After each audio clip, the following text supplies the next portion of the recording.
Hi mga seswang! Welcome back to my YouTube channel! So ayun mga seswang, today is another day and another house update! So ayun mga seswang, today is Saturday, June 13, 1:47 PM. So ayun mga seswang, ngayon is kababalik lang natin ng Cavite. Ayan, dahil galing tayo sa ating bagong branch na bagong open sa JK Samgyupsal San Lazaro branch. Kaya naman sa lahat pa na hindi pa nakakapunta sa ating bagong branch na nag-open ng JK Samgyupsal, and sa lahat ng mga taga Manila, pumunta na po kayo, bisitahin nyo na kami. Open kami every day, Monday to Sunday, 11 AM to 12 midnight. So kaya naman mga ses, visit na! So ayun mga ses, ngayon umpisa na natin magbigay ng update.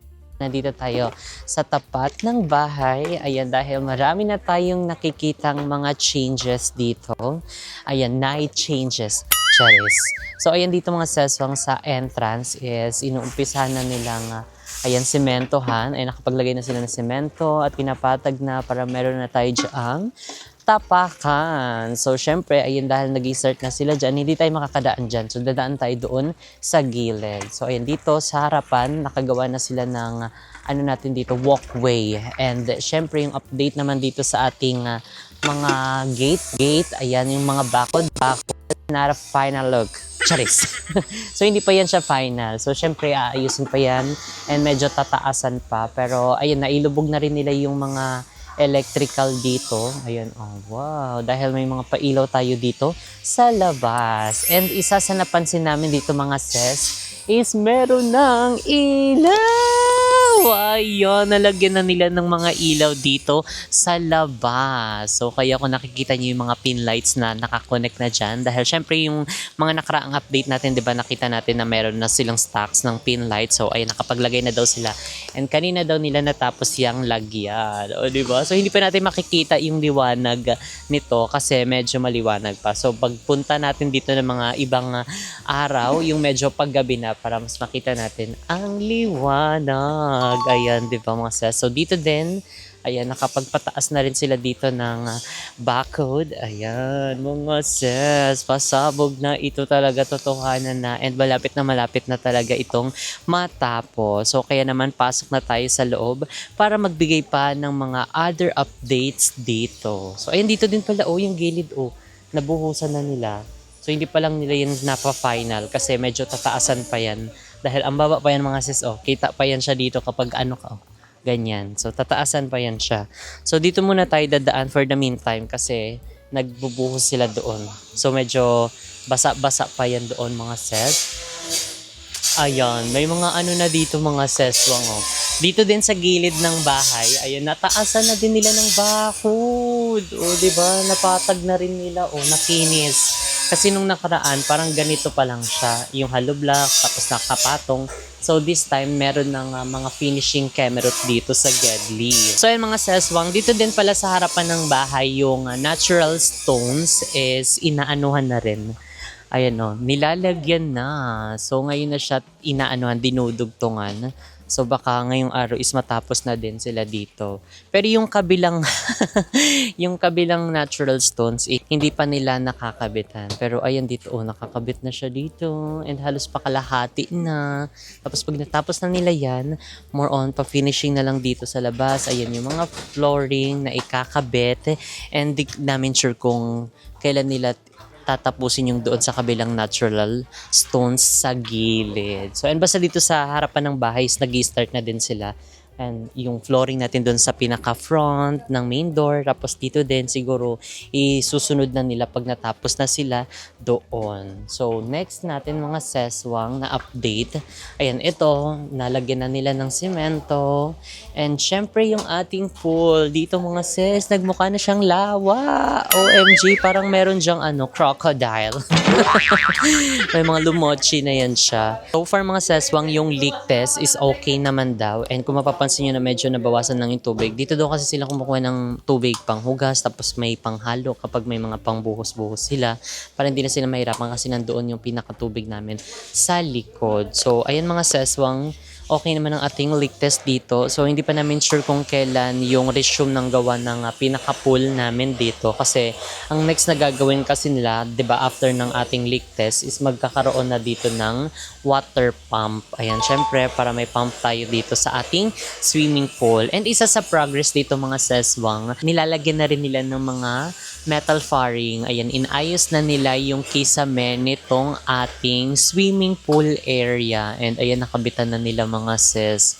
O diba, mabilis na lang nila yan lagyan ng ng board, ayan, para matakpan ang ating kisame. And dito din pala mga seswang nakapag na din sila, lagay na din sila ng hollow blocks, ayan, ng semento. So papataasan na din nila yan para close na lahat itong ating bakod at parang may malalaglag.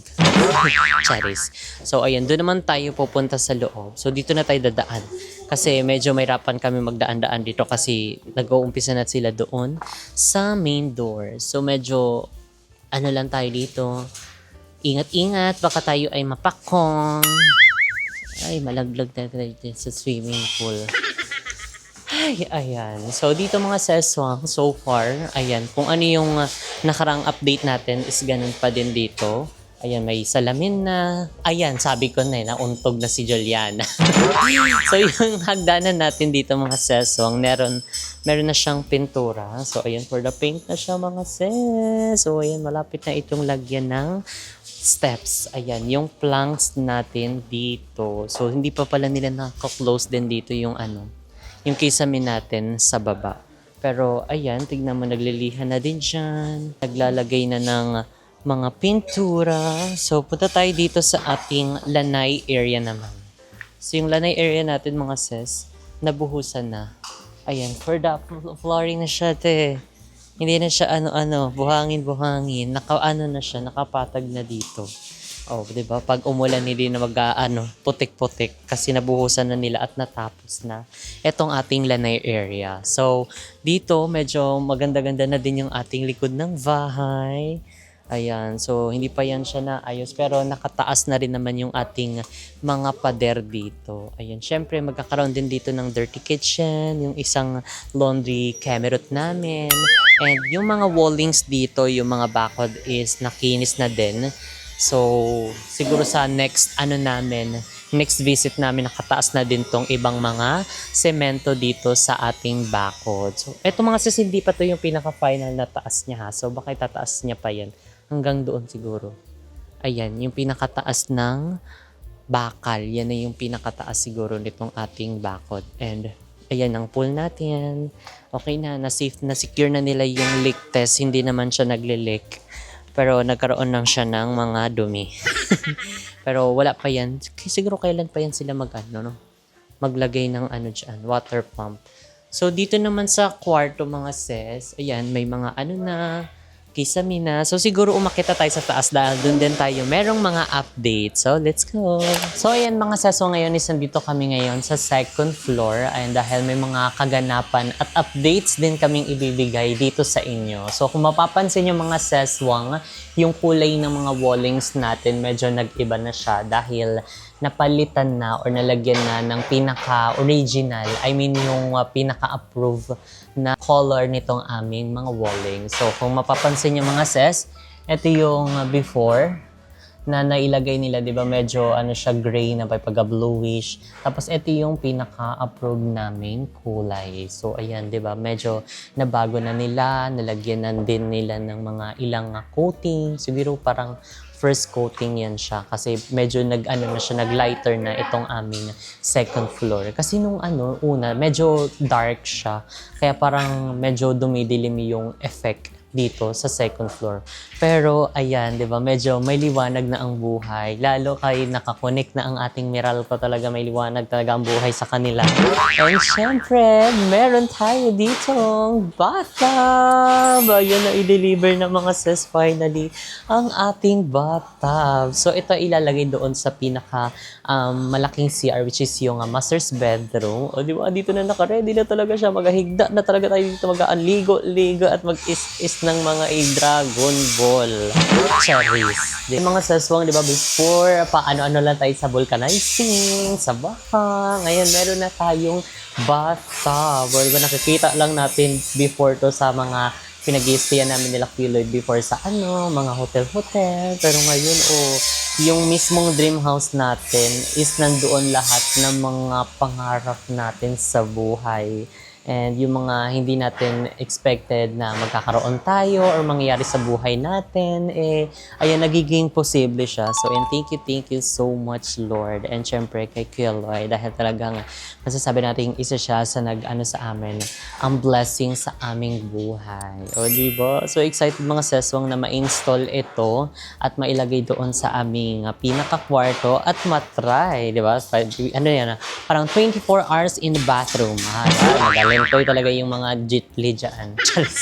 So, ayan mga seswang, dito is, ayan, medyo naliwanag na. Kita nyo naman na napalitan na yung pinaka-paint nitong ating second floor. So, dito medyo mag-ingat lang tayo kay merong dyan, open spot dahil hindi pa nila nalalagyan ito ng harang. So, ayan mga seswang, ayan may mga nagko-comment din. Marami din kami nababasang comment na pati kayo is natatagalan dito sa progress, sa renovation, sa mga update namin dito sa bahay. Yes, mga seswang, diba, naramdaman nyo na pati kayo nanonood is na-stress na what more pa kami na everyday kami napunta dito. Nakikita namin na parang wala namang natatapos. So, ayun, actually, mga seswang, ngayon kasi parang medyo onti lang yung gumagawa dito. Parang nabawasan. Hindi namin sure kung nasaan sila. And isa dyan is yung pahinto-hinto pa. Alam niyo yung magkakagawa lang sila ng isang side. Like, kunyari, yung mga glass sa baba, ayun, naumpisahan na. Tapos dito sa taas, tigil na naman. Wala na naman gumagawa.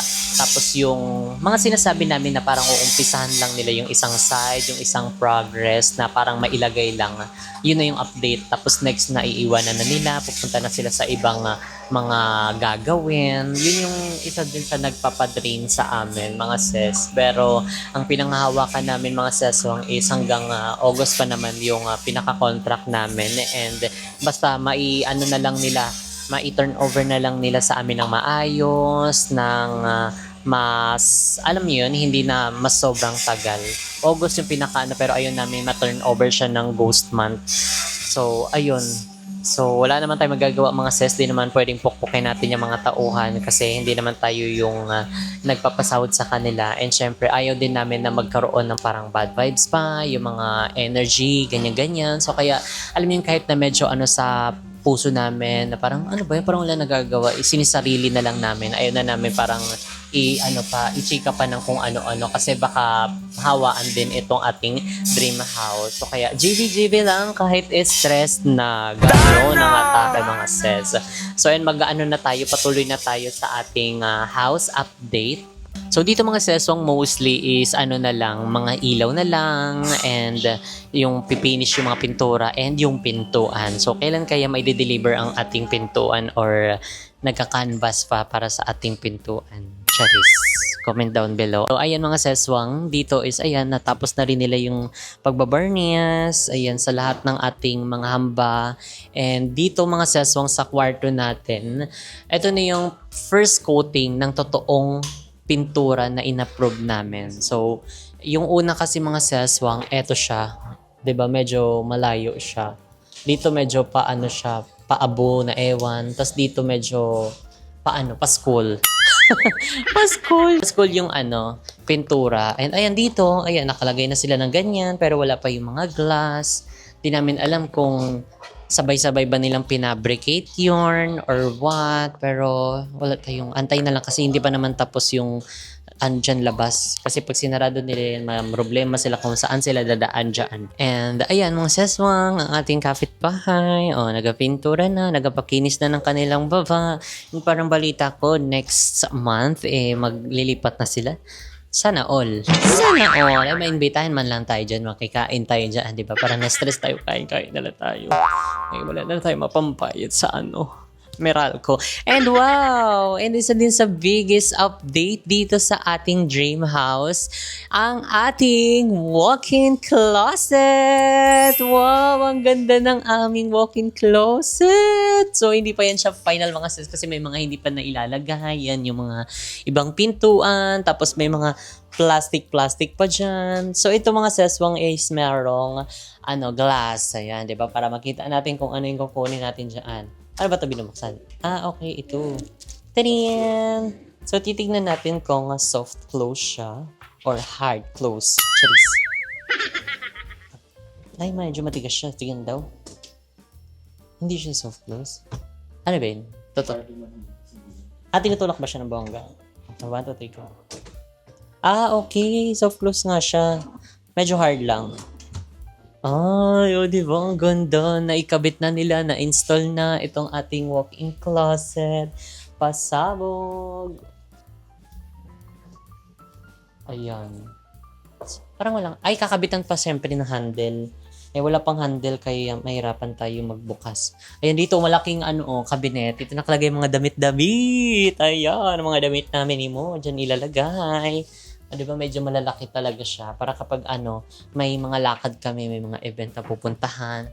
Bukas lang tayo dyan. Mamili tayo para tayong nangamili sa SM. O di na tayo sa SM mamili. Dito na tayo mamili. Kaya dito na tiniayos ang ating mga outfit, no? Parang kapag gising mo doon sa natin, sa kwarto, pasok ka lang dito kasi andito na yung CR, andito na yung mga gamit mo, dito yung mga bag, shala. Dito na ilagay yung mga, natin, yung ibang mga gamit. Diba? Pasabog siya. So, yun yung sinasabi ko sa inyo na hindi na nilagyan ng glass yung kasi ito na yung ilalagay sa kanya. So, parang useless na yung kung ilalagay pa yung tiles. So, kaya hanggang dito lang yung tiles. And titignan natin kung sagad na sagad. Sagad na sagad. Kulang pa. So, tatapalan pa daw nila. Pero yung ditong side naman mga sis, hindi pa nila to na iaayos. Ayan, nandito pa yung ibang mga pintuan, mga parts, and yung aming walk-in closet ay merong mga ilaw. So, pwede yan siya paandarin. Pero ngayon hindi mo pa mapaandar kaya hindi pa siya tapos and wala pang mga ilaw. And mas maganda yan siya kapag meron ng mga gamit. Wow! OMG! Meron na tayong pag ganito. Dati sa Kaingin, ang lang namin, walk-in closet namin, yung kahoy na ganyan. Tapos, ang nilalagay lang is yung mga plastic. Kasi syempre, tabi kami ng airport, tabi kami ng kalsada. So, lahat ng gamit namin doon, puro alikabok na. So, kaya yung ganito namin doon, parang ganito nga kalaki lang yun eh. Tapos, ilalagay dyan sa salansan yung mga damit na naka-plastic. Sige, insert yan dito para makita nyo kung anong walk-in closet namin. Ay, mga branded! Kabog siya, no? Kabog? Kaya naka-plastic yung mga gamit ko dyan kasi maalikabok kasi dito sa lugar namin. Tapat lang ng airport tapos kalsada. So, tinatakpan na lang namin ng mga plastic. Diba? Yan ang walk-in closet namin before. Pero ngayon, meron na tayong ganitong walk-in closet. Oh my God, pangarap lang. Pero, eto na siya, unti-unti na siyang natatapos, unti-unti na siya nabubuo, unti-unti na siyang natutupad yung ating mga pangarap sa buhay. So, talaga magsipag at syaga lang. And syempre, huwag tayong sumuko sa ating hamon sa buhay. And syempre, always pray to God, always thankful. Thank you sa lahat ng mga blessings. And syempre, sa healthy na pangangatawan. And syempre, sa ating mga magulang, sa ating mga pamilya, sa ating mga supportive na kaibigan. Yun lamang. And syempre, sa ating mga franchisees. Ganyan. Sa patuloy na pagmamahal at pagsuporta. And syempre, sa inyong mga ses, sa always sa panonood, pagsuporta sa aming mga videos. And syempre, sa aming mga JK Samgyupsal, sa aming mga Cafe Mo branches. Ayan ang ating mga kumari at kumpari. Maraming salamat po sa inyo. Ayun, sa inyo lahat to. Kitira lang kami. So ayun mga seswang, yun lang ang ating mga latest updates sa ating bagong bahay na pinapagawa. And ayun, nakabalik na kami dito sa Manila. And dahil hindi pa tapos ang aming pagtatrabaho dito, so kaya naman na agad-agad kaming bumalik after namin mag-update, bumisita sa isang branch ng Cafe Mo. And dumiretso na kami dito sa Manila.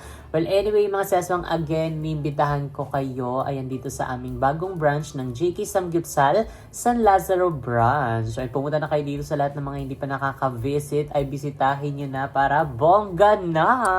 So ay mga seswang, dito na nga natin i-end ang ating video. And if you like this video, don't forget to like and share and comment down below kung ano pang gusto niyo maging next video natin.